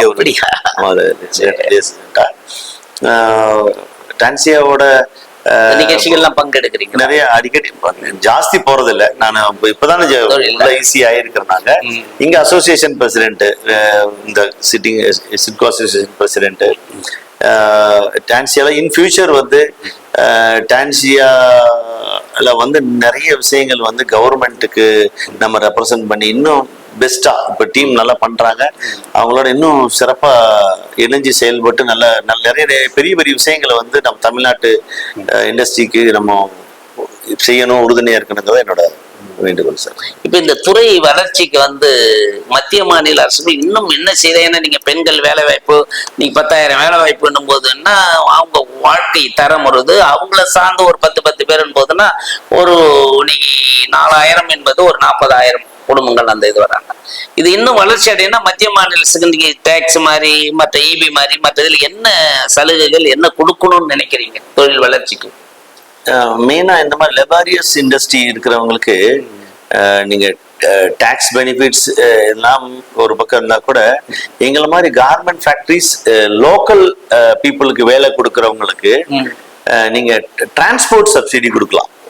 டிரான்ஸ்போர்ட் இந்த சென்ஸ் வந்து எங்களுக்கு மிகப்பெரிய ஒரு சேலஞ்ச் என்னன்னா, நான் 20-30 கிலோமீட்டருக்கு உள்ள இந்த மண்ணின் மைந்தர்களுக்கு வேலை கொடுக்கணும்னு வர்றேன். ரைட்டா? அப்போ அவங்கள வந்து நான் மொபைலைஸ் பண்ணி அவங்க வேலைக்கு வந்துட்டு போகணும். அந்த 8 hours தான் டியூட்டி. 8 மணி நேரத்துக்கு தான் வந்துட்டு போனா அவங்களுக்கான போக்குவரத்து வசதிகள் வந்து நம்மளே தான் வந்து வாகனங்கள் அரேஞ்ச் பண்ணி, நீங்க நினைச்சு பாருங்க, ஒரு 4000 பேர் உள்ள வந்துட்டு 4000 பேர் வெளியே போனோம்னா டெய்லி ஒரு மாநாடு நடத்துற மாதிரி தான். அப்ப எவ்வளவு செலவாகும்னு நினைச்சு பாருங்க. ஸோ அந்த இதுக்கு வந்து அந்த ஒரு பஸ் ஃபெசிலிட்டியோ இல்ல அந்த டிரான்ஸ்போர்ட், எத்தனை பேருக்கு வேலை கொடுத்தா வேலை நம்பர் ஆஃப் பீப்புள் எத்தனை பேருக்கு வேலை கொடுக்குறீங்களோ அந்த வேலைக்கு தகுந்த மாதிரி ஒரு டிரான்ஸ்போர்ட் சப்சிடி மாதிரி இருந்தா வந்து இன்னும் நிறைய கார்மெண்ட் இண்டஸ்ட்ரி நல்லா வளரும் அப்படிங்கிறது என்னோட. ஏன்னா நீங்க அது இன்னொரு அதனுடைய இணைப்பா சொல்லணும்னா, இப்ப ஃப்ரீ பஸ் வேலைக்கு போறவங்க பெண்களுக்கு வந்து ஃப்ரீ பஸ் கொடுக்குறாங்க. இப்ப இது ஃபேக்டரிக்கு வரவங்களுக்கு அது மாதிரி ஃப்ரீ பஸ்ஸோ அல்லது அந்த டிரான்ஸ்போர்ட்ல ஒரு சார்ஜஸ் வந்து அவங்க எடுத்துக்கணும். எக்ஸாக்ட்லி. அதாவது வந்து ஃப்ரீ பஸ் வந்து கவர்மெண்ட் கொடுக்குது இல்லையா, ஃப்ரீ பஸ் கொடுக்குது. அந்த ரூட் வந்து கிட்டத்தட்ட எங்கிட்ட 300-350 கிராமத்துல இருந்து வேலைக்கு வர்றாங்க. 350 கிராமத்தை கவர்மெண்ட் கனெக்ட் பண்ண முடியுமான்னா பிராக்டிகலி பாசிபிள் இல்ல. ஏன்னா அது வந்து ஒரு லாபகரமா ஓட்டணும் அந்த டிரான்ஸ்போர்ட் டிபார்ட்மெண்ட். பட் ஆனா அந்த விஷயத்த நான் அந்த வேலை வாய்ப்பு கொடுக்குறேன், நான் எடுத்துக்கிறேன் அந்த வேலையை, நான் ஒர்க் பண்றேன். பட் நான் உண்மையா அந்த வேலை கொடுக்கும் போது இத்தனை பேர் வேன்ல வர்றதுனால நீங்க based on payroll, based on enrolment, ESIP அப்படிலாம் நம்ம என்ரோல் பண்ணி தான் வச்சிருப்போம். எத்தனை பேருக்கு வேலை வாய்ப்பு கொடுக்குறாங்களோ பெண்களுக்கு மெயினா அந்த டெரிட்டரியில இருந்தா அதை பேஸ் பண்ணி சம் சப்சிடி, டிரான்ஸ்போர்ட் சப்சிடி மாதிரி அந்த பர் எம்ப்ளாய்க்கு இவ்வளவு அப்படின்னு கொடுத்தா பெரிய பேர்டன் கம்மியாகும், இன்னும் நிறைய பேருக்கு வேலை வாய்ப்பு வருவாங்க. மற்ற குடும்ப ரீதியில முக்கியமான நிர்வாகிகள் எப்படி செயல்படுறாங்க சார் உங்களோட சேர்ந்து? குடும்ப ரீதியில வந்து எங்க எம்ப்ளாயிஸ் எல்லாமே எங்க குடும்பம் தான். பட் எங்க குடும்பத்துல என் மனைவி வந்து அக்கௌண்ட்ஸ் அண்ட் ஃபைனான்ஸ் டிபார்ட்மெண்ட்ல ஒரு பார்ட் எடுத்து அவங்க ஒர்க் பண்ணிட்டு இருக்காங்க. அடுத்து என்னோட பிரதர் அவங்க வந்து வேற டிபார்ட்மெண்ட்டாக, எங்களுக்கு பைன்ஸ் தனி டிபார்ட்மெண்ட் தொழில் இருக்கு, அதை அவங்க பார்த்துக்குவாங்க. எங்களுக்கு நிறைய டிபார்ட்மெண்ட்ஸ் வச்சிருக்கிறோம். அந்தந்த டிபார்ட்மெண்ட்டுக்குமே ஹெட்ஸ் இருக்காங்க. அவங்களுமே எங்களோட ஃபேமிலி மெம்பர்ஸ் மாதிரி தான். ஸோ எல்லாமே வந்து ஃபேமிலிங்கிறது நானும் என்னோட மனைவி மேனேஜ் பண்றோம். அதுக்கு கீழே மற்றவங்க எல்லாமே ரொம்ப உணர்வுபூர்வமாக அவங்க கனெக்ட் பண்ணி ஒர்க் பண்ணிட்டு இருக்கோம். ஸோ அவங்கள நான் பார்த்துக்குவேன், எங்களை அவங்க பார்த்துக்குவாங்க. எந்த ஒரு தொழில் நிறுவனமும் வளர்ச்சி அடையினா புதிய தொழில்நுட்பங்கள், அதாவது நம்ம கத்து வெளிநாட்டுல போய் தெரிஞ்சுக்கத்து, வணிக யுக்தி, இந்த ரெண்டுத்தையும் எப்படி தெரிஞ்சுக்கிறீங்க? அதை எப்படி உங்க கம்பெனியில வந்து அப்லோட் பண்றீங்க? இப்போ உள்ள ட்ரெண்ட்ல நீங்க டெக்னாலஜி வந்து அப்டேட்டடா இருக்கணும். நீங்க அது இது in terms of artificial intelligence, ஒரு இன்ஜினியரிங் இண்டஸ்ட்ரி, ஒரு சாதாரண ஒரு அக்கௌண்டன்ட் ஒரு சின்ன ஃபார்ம் வச்சு நடத்தினா கூட ஈஸியா எப்படி பண்றது, அக்யூரேட்டா எப்படி பண்றதுக்கு இப்போ நிறைய டெக்னாலஜி வந்துருச்சு. இதெல்லாமே நிறைய எக்ஸிபிஷன்ஸ் அட்டென்ட் பண்றோம். நிறைய இப்போ ட்ரைனிங்கே, ஆன்லைன் ட்ரைனிங்ஸ், நிறைய விஷயங்கள் வந்து தேடி தேடி கத்துக்கிறோம். நிறைய ட்ரேட் எக்ஸிபிஷன்ஸ் எல்லாம் போகும்போது வந்து லேட்டஸ்டா என்ன டெக்னாலஜிஸ் வந்துருக்குது, இன் ஃபியூச்சர் எப்படி இருக்கும் அப்படிங்கிற நிறைய செமினார்ஸ், அந்த மாதிரி விஷயங்களை நம்ம அட்டன் பண்றதுனால நிறைய, அதே மாதிரி ஆன்லைன்லயே நிறைய கிளாஸஸ் அட்டன் பண்ணுவோம். நிறைய பே பண்ணியே வந்து ஜஸ்ட் அந்த ஒரு செமினார்ஸ் நடக்கும், நம்ம லிசன் பண்ணுவோம். நிறைய வெபினார்ஸ் நடக்கும், அதுல நாங்கள் அட்டன் பண்றோம். அப்படிங்கும்போது வந்து ஃபியூச்சர் எப்படி இருக்கும் அப்படிங்கிறது நமக்கு கிளியரா தெரியும். அது தெரியாம நம்ம குருட்டு போன விட்டத்துல பாஞ்ச மாதிரி நம்ம பாஞ்சிட்டு இருந்தோம்னா கடைசியில திரும்பி பார்க்கும்போது நம்ம எல்லாரும் நம்ம முன்னாடி ஓடிட்டு இருப்பாங்க, நம்ம பின்னாடி இருப்போம். ஸோ அதெல்லாம் ரொம்ப அப்டேட்டா தான் இருக்கும் sir. Okay, future plan, achievement என்ன வச்சிருக்கீங்க? ஃபியூச்சர் பிளான் அப்படிங்கிறது வந்து ஒரு இண்டஸ்ட்ரி, எங்களோட பென்டகனை பொறுத்தவரைய இண்டஸ்ட்ரி வந்து மணி மேக்கிங் மிஷினா மட்டும் இல்லாம ஒரு சமுதாயத்தை முன்னேற்ற மிஷினா இருக்கணும், நிறுவனமா இருக்கணுங்கிறது தான் என்னோட மிகப்பெரிய ஆசை. அப்போ அதை நோக்கி தான் போயிட்டு இருக்கேன். அதுக்கு எல்லாருமே எங்க கூட டிராவல் பண்றாங்க. ஸோ இன்னும் 6 வருஷம் டைம் இருக்கு. ஏற்கனவே சொன்ன மாதிரி 2032 வந்து ஒரு 10,000 பேருக்கு நான் வேலை கொடுக்கணும். 10,000 எம்ப்ளாயிஸ் வந்து லோக்கல் 20-30-40 கிலோ நம்ம ரேடியஸ்க்குள்ள இந்த மண்ணின் மைந்தர்கள் வந்து நம்ம வேலை கொடுக்கணும், உற்பத்தி பண்ணி கொடுக்கணும் அப்படிங்கிறது. மீன் டைம் வந்து இந்த ஒரு என் லைஃப் டைமுக்குள்ள ஒரு 100 பேராவது வந்து தொழில் முனைவோரா மாத்திட்டு போகணும். நம்ம மாதிரி சரி நான் வேலை கொடுக்கறது மட்டும் அப்படின்னா நெக்ஸ்ட் ஜெனரேஷன் அடுத்தடுத்து போகும்போது எப்படின்னு சொல்ல முடியாது. பட் நம்ம விதைக்கப்பட்டதுனாலதான் நம்ம ஒரு மரமா வளர்ந்து கொஞ்சம் நிழல் கொடுக்குறோம். நம்மள மாதிரி 100 மரத்தை ஓட்டிட்டு போகணும்ல. அப்போ அந்த நம்ம ஒரு 10,000 பேருக்கு வேலை கொடுக்குறோம். அதை தாண்டி வந்து ஒரு நம்மள மாதிரி திறமையாளர்களை கண்டுபிடிச்சி அவங்களுக்கு சொல்லி கொடுத்து அவங்களுக்கு என்ன நம்மள அனுபவத்தை கொடுத்து ஒரு 100 பேராவது தொழில் முனைவரா உருவாக்கிட்டு போகணுங்கிறது ஒரு ஆசை சார். லைஃப் டைம்ல அதை செய்யணும். உங்களுக்கு ஒரு ரோல் மாடலா வந்து யாரை வச்சிருப்பீங்க? ஒவ்வொருத்தவங்களும் ஒரு ரோல் மாடல் வச்சிருப்பாங்க இல்லையா, வளர்ச்சி நோக்கி போறவங்க. கண்டிப்பா ரோல் மாடல்னா எனக்கு ஒருத்தர்னு சொல்ல முடியாது. அப்பப்போ எல்லாருமே ரோல் மாடல் தான். நல்ல விஷயங்களை போற ரோல் மாடல், ஓவரால் ஹீரோவா இவர் தான். எனக்கு இந்த அவர் இப்ப உயிரோடு இல்ல, சாதாரண ஒரு மெயின்டெனன்ஸ் மேனேஜர் அவர் தான், திரு நாகராஜன் சாரு. அவர் தான் அன்னூர் பக்கத்துல கெம்மநாயக்கம்பாளையங்கிற ஊர்ல ஒரு பாலாஜி மில்ஸ் சொல்லி கேஜி குரூப்போட மில் இருக்கு. அங்க நான் சூப்பர்வைசரா ஒர்க் பண்ணும்போது அவங்க நாகராஜ் சார் வந்து எனக்கு மெயின்டெனன்ஸ் மேனேஜர். அவர் சொல்லி கொடுத்த விஷயம் தான். அவர் தான் ஃபர்ஸ்ட் எனக்கு ரோல் மாடல், ஹீரோ எல்லாமே. அப்ப அவர் ஈரோடு இல்லை, பட் நிறைய டைம் அவரை நினைச்சு பார்ப்பேன். இந்த ஹேபிட் வந்து அவர் எனக்கு சொல்லி கொடுத்தது. ஸோ அதுக்கப்புறம் இந்த ஹேபிட் இருக்கிறதுனால நான் டிராவல் பண்ணும்போது நல்ல மனிதர்கள், நல்ல விஷயங்கள் யாரு எது கேட்டாலுமே எல்லாமே அது ஒரு எடுத்து பாக்கெட்ல போட்டுக்கிறது. ஸோ அதுதான் என்ன இப்ப ஸ்பெசிபிக்கா ரோல் மாடல் அப்படிங்கிறத விட ஆல்மோஸ்ட் நல்ல பிசினஸ் பண்றாங்க அத்தனை பேருமே நல்ல விஷயங்கள் கேட்கறது எல்லாமே நம்ம ரோல் மாடலை எடுத்து பாக்கெட்ல வச்சுக்கணும். அவ்வளவுதான். இதுவரையில் பெண்டகம் நிறுவனம் ஒரு 4000 பேர்களுக்கு வேலை வாய்ப்பு வழங்கி வருவது பற்றியும், இடையில் கம்பெனி சறுக்கல், அதிலிருந்து மீண்டு எழுந்தது, இது மட்டும் இல்லாமல் சமூக வளர்ச்சி, குறிப்பாக பெண்களுடைய வாழ்வியல் வளர்ச்சிக்கு பல்வேறு நலத்திட்டங்களை செயலாற்றி கம்பெனியை வளர்த்து வரும், அது சம்பந்தமாக விரிவான பேட்டி அளித்த தங்களுக்கு மிக்க நன்றி சார். மிக்க நன்றி சார். உங்களோட டைம் கொடுக்கறத விட எனக்கு மலரும் நினைவுகளை வந்து பகிர்ந்துட்டுமா இருக்கு. ரொம்ப சந்தோஷமா இருக்கு. நிறைய கேள்விகள் கேட்டிருக்கீங்க. நானும் உணர்வுபூர்வமா மனசு ஆழத்துல இருந்து உண்மையா உங்களுக்கு சொல்லியிருக்கேன். இதுல நல்ல விஷயங்கள் வந்து 4 பேர் சென்றடையும் போது அதை 4 பேர் அவங்க எடுத்துக்கிட்டு கொஞ்சம் அடுத்த லெவலுக்கு போனாங்கன்னா ரொம்ப ஹாப்பி எனக்கு. மறுபடியும் ஒரு நல்ல சந்திப்புல வந்து உங்களை மீட் பண்ணுவோம் கண்டிப்பா. நன்றி சார். நன்றி சார்.